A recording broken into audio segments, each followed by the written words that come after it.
From Wish TV and the All Indiana Podcast Network, this is the News 8 Daily 8 Podcast, a Wish TV News 8 update. Hello, I'm Jeremy Jenkins, and this is your News 8 Daily 8 Podcast for Tuesday, August 27th. We begin with news from Indianapolis-based Lilly. Lilly is making starter doses of the weight loss drug Zepbound available in single-dose vials. The pharmaceutical company says this will significantly expand supply of the drug as the company sees continued high demand. Instead of a preloaded injector pen, patients will use a syringe to draw out the medication. The new vials will only be available to people who pay out of pocket through Lilly Direct. That's the company's platform that helps coordinate telehealth services and fill prescriptions for patients. More news from Indy's northeast side. Police are looking for the person responsible for killing one man and critically injuring a child. Officers were called to a shopping center at 75th and Shadeland just before 9:30 last night. Police say they found a man and child shot inside a car.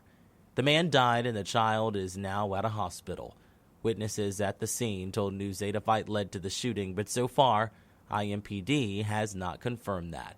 If you have any information that may help, you can contact the IMPD Homicide Unit or Crime Stoppers at 917-262-TIPS. Right now, there's no word on whether an Avon student will be charged for bringing a gun to school. An initial message from Avon Schools says the student was removed from class by police at Avon Intermediate School East after showing off the gun on a bus. Later, a spokesperson for the school district sent a news statement saying video from the bus did not show the student showing off the gun, but that a bus rider became aware of the gun and told a teacher. The school district says the gun was not loaded and there were no threats made toward the school. With the extreme heat this week, schools are trying to keep students cool. School leaders in the area are taking another look at plans to make sure they're doing everything they can to keep students safe. News 8's Hernan Gutierrez reports. State law requires schools with air conditioning to not be hotter than 78 degrees, in other words, be cooler than 78, or have a humidity temperature of, a humidity level of 65% or lower while students are in the building. Wish TV medical expert Dr. Janelle Gordon recommends students wear lightweight clothes with light colors and carry a water bottle during this week's extreme heat. According to Hamilton Southeastern Schools Director of School Safety, Mike Johnson, when it gets this hot, they may need to shorten recess to limit exposure to the temperatures. He also adds that school leaders are giving plenty of opportunities to students to get water and stay hydrated. Johnson told News 8's Raina Revel that they're also keeping an eye on the heat for their student athletes. We have made some minor adjustments as it relates to athletic practices. Some of the schools have had their kids come in before school today and plan to do that throughout the remaining sessions of the week. Other buildings have decided to push practices a little later in the evening. The Indiana High School Athletic Association has 4 levels of heat warnings for their schools. It starts with a caution level, which is between a heat index of 80 to 90 degrees. In these conditions, athletic officials warn that prolonged exposure will lead to fatigue. The highest warning is extreme danger, which is for heat indices of 130 or more. The IHSAA says playing sports in those conditions will likely lead to a heat stroke. Coaches in Indiana are supposed to take heat safety training and testing every other year.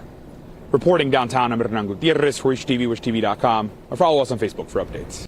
When it comes to the weather, Storm Track 8 says we could see temperatures in the mid-90s today. Meteorologist Tara Hastings has your News 8 Daily 8 forecast. We could see the hottest day of the year today, and that's just the actual air temperature. When you factor in the high humidity, it is going to feel incredibly uncomfortable with feels like temperatures well into the triple digits. If you have our Storm Track 8 weather app, you got alerted to this yesterday afternoon. We do have a heat advisory now in place pretty much across the entire state. Excessive heat warning a little bit farther northward, right around the South Bend area.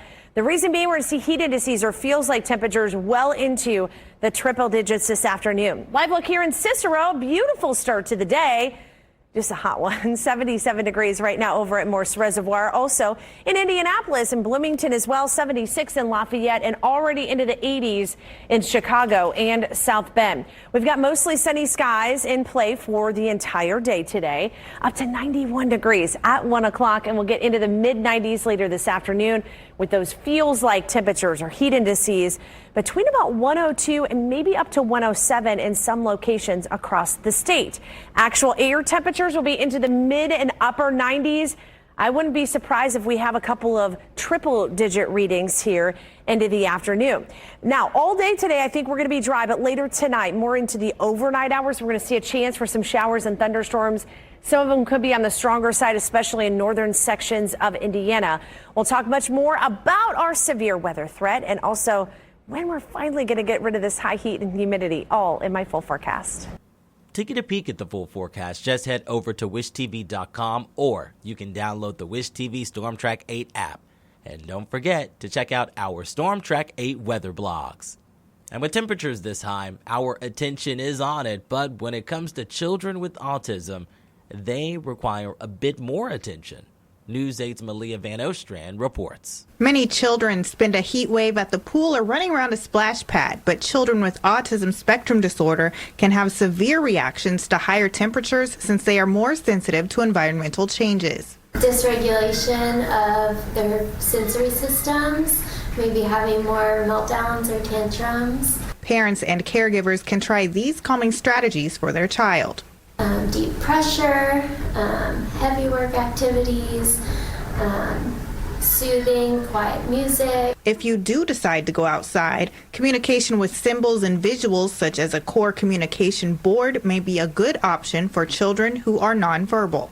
Hey, mom, dad, like we are all done. I'm too hot. I want to go inside. So some of our kids aren't always able to communicate that verbally. So using visuals is going to be a really helpful way for the child to communicate. The staff at Homebridge Autism Therapy Center says it's important to pick activities that promote growth and developmental skills. It can be something so simple as getting some clear bins or even Tupperware containers and putting everyday items, so rice, beans, and noodles, and playing with them, engaging with your kiddo. Other activities can include playing with shaving cream or putting items in an ice tray, freezing it, and then taking them out with tongs. They're developing their fine motor skills while also engaging their sensory systems for tactile and visual input. Whatever activity you choose, staying indoors during a heat wave is preferred. All play is different for our children, and so those inside activities will keep them a little bit less bored while they're in the house. Remember, never leave your kids in the car, especially during a heat wave. Even just a few minutes can be deadly. I'm Malia Van Ostrand, Wish TV, wishtv.com, or follow us on Facebook for updates. This has been your News 8 Daily 8 podcast for Tuesday, August 27th. I'm Jeremy Jenkins for Wish TV, wishtv.com, or follow us on Facebook for updates. This is the News 8 Daily 8 podcast, a Wish TV News 8 update on demand. For even more, on demand and on the go, connect with Wish TV on Facebook at wishtv.com and on the free Wish TV mobile app. Thank you for listening, and be sure to like, subscribe, and follow this podcast for updates every weekday morning on the All Indiana Podcast Network and wherever you get your podcast.